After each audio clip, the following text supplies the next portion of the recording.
to our delicious recipes, and today we are making some veggie pasta sauce with some little baby pasta shapes.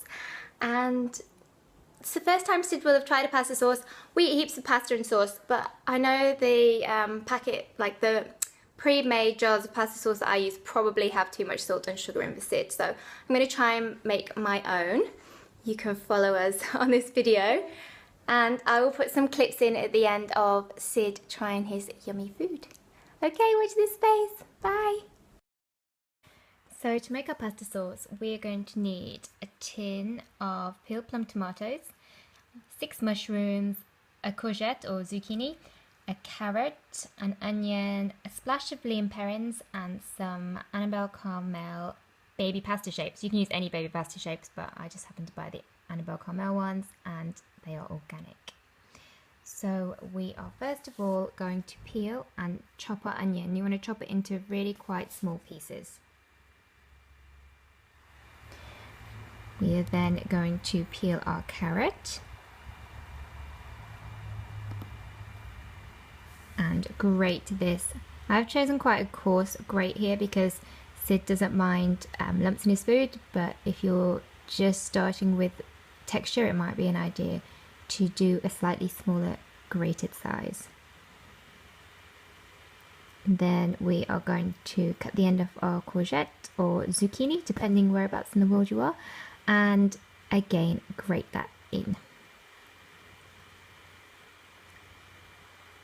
Then you want to take your mushrooms, make sure they're washed nice and clean. You can peel them if you'd like to, and we're just going to chop those up into really small pieces.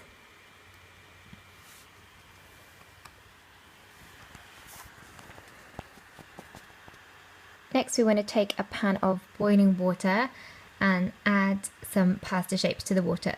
There will be instructions probably on the side of your pasta. It's going to depend how many servings you want to make and what kind of pasta it is, but this one was 60 grams I put in here for this serving, and it needs to boil for about 6 minutes.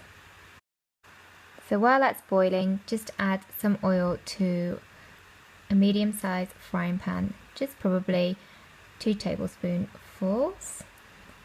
Wait for the oil to heat up and then add your onions.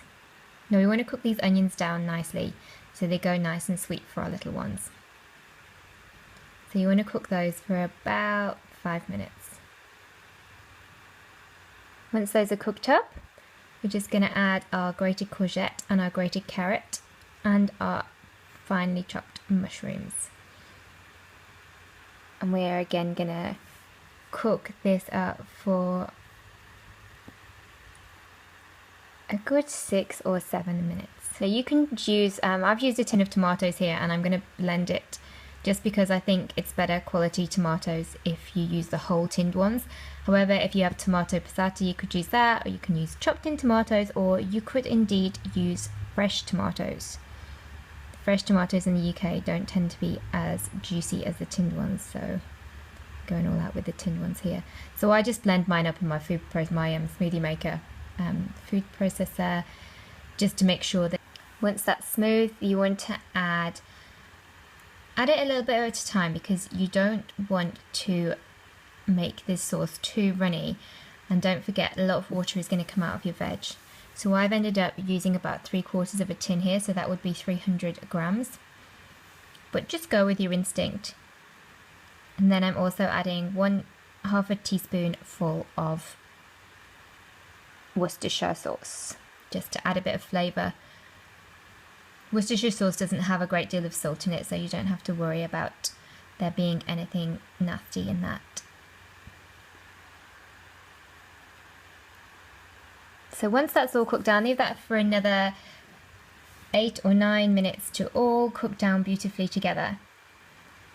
And then your pasta sauce is going to be done. Now you can either serve this as it is, or what you could do is, if you wanted to smooth the pasta sauce, you could just blitz this again in the food processor, and that's just going to take any lumps out of it. Then we want to drain our pasta and just stir that on in. Now remember, this is going to be really, really warm, so make sure it cools down properly before you give it to your baby.